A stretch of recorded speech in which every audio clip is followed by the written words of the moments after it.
بسم اللہ الرحمن الرحیم. خواتین و حضرات، میری اور آپ سب کی خوش قسمتی کہ آج جس شخص سے میں گفتگو کا شرف حاصل کر رہا ہوں وہ ڈاکٹر سید امجد علی ثاقب صاحب ہیں.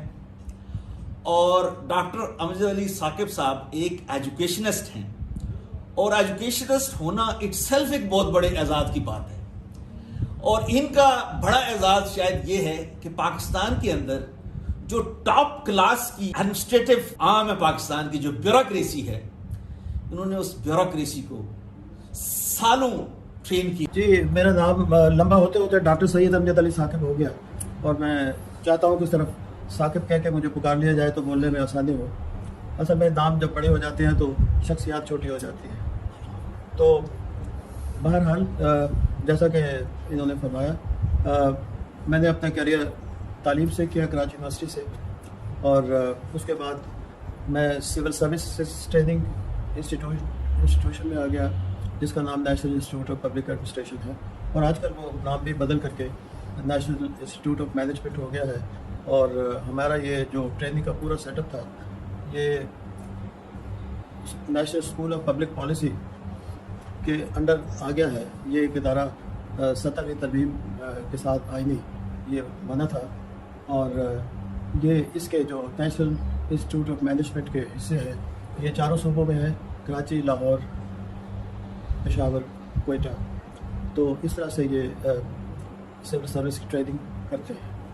میں نے 32 برس اس ادارے میں گزارے اور فیکلٹی کی سینئر ترین پوزیشن سے ریٹائر ہوا. لیکن اس دوران بھی مجھے وزٹنگ فیکلٹی کے طور پہ کراچی یونیورسٹی میں جانا پڑا، چونکہ وہاں پر مجھ سے کہا گیا تھا کہ پبلک ایڈمنسٹریشن کو پولیٹیکل سائنس ڈپارٹمنٹ میں شروع کرنا ہے، تو اس کے لیے کریکولم بھی بنائیں اور فیکلٹی بھی تجویز کریں. تو مجھے یہ اعزاز حاصل ہوا کہ میں اس کریکولم کو شروع کروں، اور پھر میں نے کئی کورسز پڑھائے، اور پھر یہ کہ اس کے ساتھ ساتھ فادر فیکلٹی ممبرس کو کی تیاری میں مدد کرتا رہا جو مستقبل میں اس کا چارج لے سکے. تو اس طرح میرا کیریئر شروع ہوا سول سروس کا. اور پھر یہ 32 سال یہ میری محبت تھی. پہلی محبت میری کراچی یونیورسٹی تھی، دوسری طویل محبت میری NIPA national institute of public administration تھی، جو میری ریٹائرمنٹ کے بعد بدل کر نیشنل انسٹیٹیوٹ آف مینجمنٹ بن چکا ہے. تو وہاں پر 2 قسم کے ٹریننگ کے پروگرام ہوتے ہیں، ایک تو مڈل مینجمنٹ کے لیے، دوسری ٹاپ مینجمنٹ کے لیے. اور اس سے بھی جو اعلیٰ درجے کی ٹریننگ ہوتی ہے وہ اسٹاف کالج لاہور میں ہوا کرتی تھی، جو آپ national school of public policy کہلاتا ہے، اور اسے سینئر مینجمنٹ کورس کہا جاتا ہے جو وہاں پر ہوتا ہے.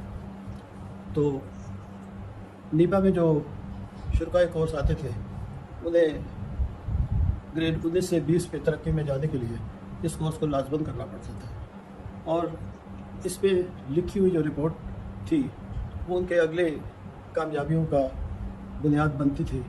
اور اس رپورٹ کو کوئی بھی گورنمنٹ کا بڑا آفیشل بھی بدل نہیں سکتا، اور اس کی بنیاد یا اس کے نتائج کے برعکس کوئی پروموشن نہیں ہو سکتا ہے. اس لیے لوگ اسے بہت سنجیدگی سے ٹریننگ کو حاصل کرتے ہیں اور اس سے فائدہ اٹھاتے ہیں. ڈاکٹر صاحب، آپ نے کہا پہلی محبت جو تھی آپ کی وہ کراچی یونیورسٹی تھی، دوسری محبت آپ کی نیپا یونیورسٹی تھی.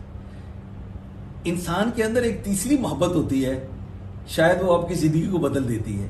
تو میرا خیال ہے وہاں سے آغاز کریں تو ذرا انفارمل سارا ہو جائے. تو یہ جو آپ کی جو تیسری محبت ہے اس پہ ذرا تھوڑی سی ذرا مجھے روشنی ڈالیں، جس کا مجھے تھوڑا سا علم ہے.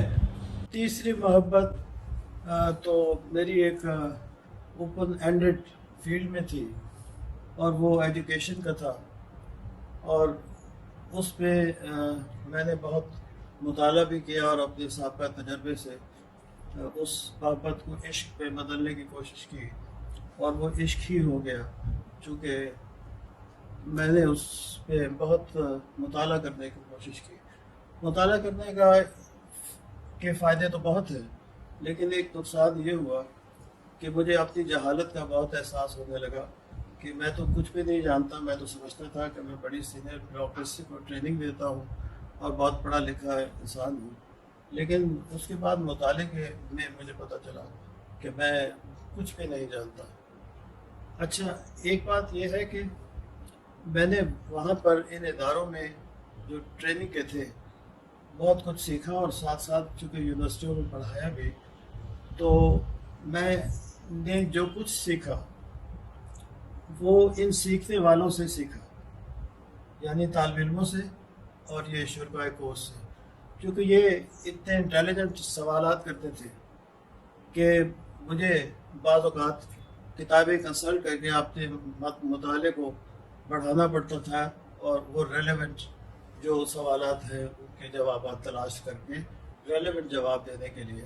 تو اس طرح یہ بھی میں ان کا استاد تو رسماً تھا، لیکن وہ میرے زیادہ بڑے اساتذہ تھے جنہوں نے مجھے مزید مطالعے کے لیے اکسایا اور مجبور کیا، اور اسے میں نے بیش بہا معلومات حاصل کی.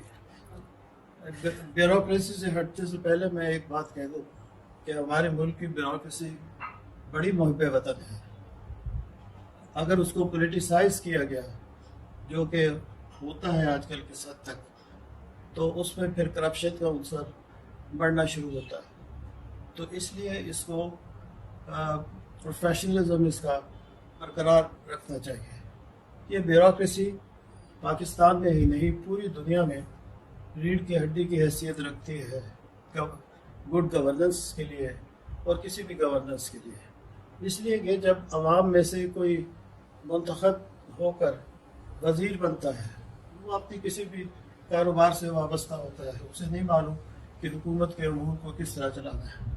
تو یہی بیوروکریٹس ان کو جا کر سمجھاتے ہیں کہ وزارت کو چلانے کا یہ طریقہ کار ہے، اور اس طرح آپ اس کو چلائیں گے، اور یہ ہائرارکی ہوتی ہے یہاں پر، یہ سسٹم ہوتا ہے، یہ آپ کے اختیارات ہیں، اور یہ آپ کی لمٹس ہیں جہاں تک آپ جا سکتے ہیں. تو اس لحاظ سے یہ ایک بڑا اہم کام ہے جو بیوروکریسی کرتی ہے. اور بیوروکریسی اگر چاہے تو کسی بھی حکومت کو چلنے سے روک سکتی ہے، اسے فیل کر سکتی ہے. اگر اسے کامیاب کرنا چاہے تو کامیاب بھی کر سکتی ہے، اس لیے کہ اس کو سارے سیکرٹس معلوم ہوتے ہیں. اگر میں یہ کہوں کہ آپ سے سوال کروں کہ امیر آدمی کس کو کہتے ہیں، تو آپ مجھے ہو سکتا ہے دولت مندی کے حوالے سے یا کسی علمی حوالے سے آپ اس کا جواب دیں. لیکن میرا جواب یہ ہے کہ وہ شخص بہت امیر ہے جس کے پاس انفارمیشن ہے. تو انفارمیشن اور معلومات یہ ساری بیوروکریسی کو ہوتی ہے. اس لیے امریکہ میں، برطانیہ میں، یا کسی بھی بڑے ملک سے لے کے چھوٹے ملک تک یہ گورننس جو ہے ان کی، وہ ہی پولیٹیکل بیوروکریسی کو بریف کرتے ہیں اور ان کو سکھاتے ہیں. تو اس لیے میں یہ سمجھتا ہوں کہ یہ ایک بہت اہم کام ہے ان کو ٹریننگ دینے کا، اور بڑا حساس کام ہے، اور آپ ایسی معلومات ان کو